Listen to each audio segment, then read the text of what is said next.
네, 북한의 오물풍선이 떨어지면서 일부 지역에서는 차량 앞유리가 완전히 파손되기도 했고요. 지붕에 떨어져서 피해를 입기도 했습니다. 네, 이렇게 피해를 봤다면 보상은 누가 해줄지 궁금해하는 분들 많은데요. 보험연구원 전용식 선임연구위원 전화로 연결돼 있습니다. 나와 계시죠?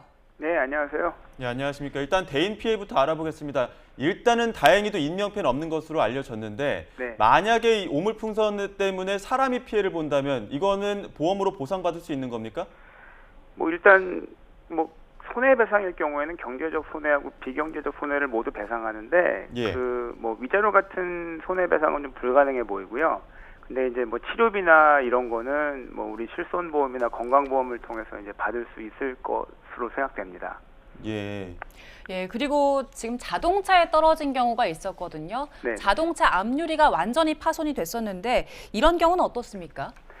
일단 자차 보험, 자기 차량 손해를 담보하는 보험이 없으면 좀 어려울 수 있습니다. 이 자동차 보험이 크게 이제 네 가지로 나눠지는데 대인, 대물, 자기 신체 사고, 자기 차량 이렇게 나눠지는데 대인 사고나 대물 사고, 신체 사고에는 해당이 안 됩니다. 자기 차량 피해를 본 경우에 해당될 수 있는데 이 자기 차량 손해보험은 보험에 가입된 자동차를 소유하거나 사용 관리하는 동안 발생한 사고를 보상하는데 약간 아직도 이게 좀 확정적이라고 볼 수는 없습니다. 예, 자차보험 들었다면 보상금 청구할 수 있다는 건데 그 오물풍선 같은 경우에는 자차보험 없이는 청구가 불가능한 겁니까? 예, 일단은 그렇고요. 자동차 보험 자기 차량 손해보험 약관에도 그게 일반 낙하물이나 날아온 물체와의 충돌, 접촉 등으로 인한 손해를 보상하는 내용은 있습니다. 근데 하지만 이런 자동차 보험 약관에서 규정하는 거는 사고, 우발적인 사고일 경우에 국한이 되는데 이번에 발생한 오물풍선 사고는 이거를 우발적인 사고로 볼지 아니면 이게 어떤 의도성이 가진 사고라고 생각이 되기 때문에 예. 사고라고 보기는 좀 어려울 수 있습니다. 예, 이번 오물풍선 같은 경우에 사고로 보기 어렵다고 하셨는데 그럼 이걸 천재지변으로 볼 수는 없습니까? 천재지변이라고 보기에도 조금 어려울 수 있는 게 왜냐하면 이게 우발적으로 발생한 사고를 보험이 이제 커버를 해주는 겁니다. 근데 이제 천재지변 같은 경우는 우발적이라고 보지 않기 때문에 일반적으로 이제 보험에서 보상의 대상은 아닙니다. 과거에 이제 포항에 지진 발생했을 때도 처음에는 보상이 좀 어려웠던 부분이 있었지 않습니까? 이제 그런 식으로 이제 천재지변은 좀 보험이 커버하는 위험에 포함되지 않을 수 있습니다.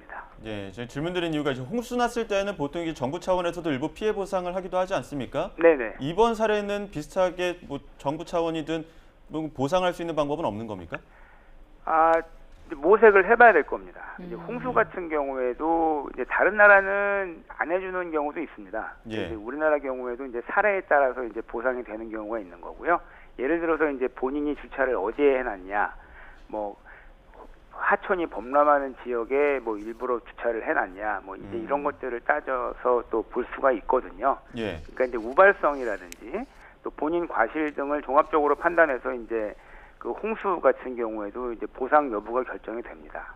예, 지금까지 이야기 나눠본 바로는 보상 자체가 쉽지 않을 것 같은데 북한의 공격으로 피해를 입었을 때 그럼 보상받을 방법이 전혀 없는 겁니까?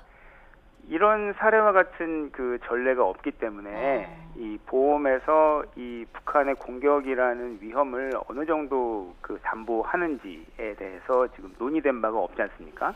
예. 그렇기 때문에 우리가 내는 보험료로 보험료로 이제 이 손해를 커버 받을 수 있을지 없을지도 아직 정해지지는 않았고요. 이 북한의 공격을 이제 어떻게 정의할 거냐, 이거를 전쟁으로 볼 거냐, 천재지변으로 볼 거냐, 이런 것들에 대한 먼저 규정이 있어야 되겠죠.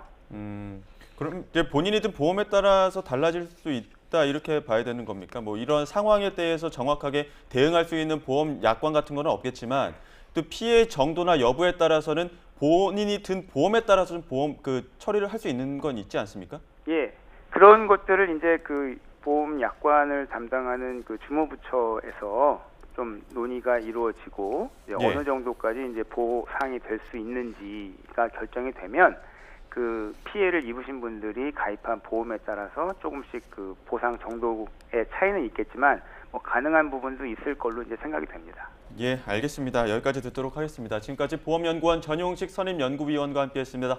오늘 말씀 감사합니다. 네, 고맙습니다.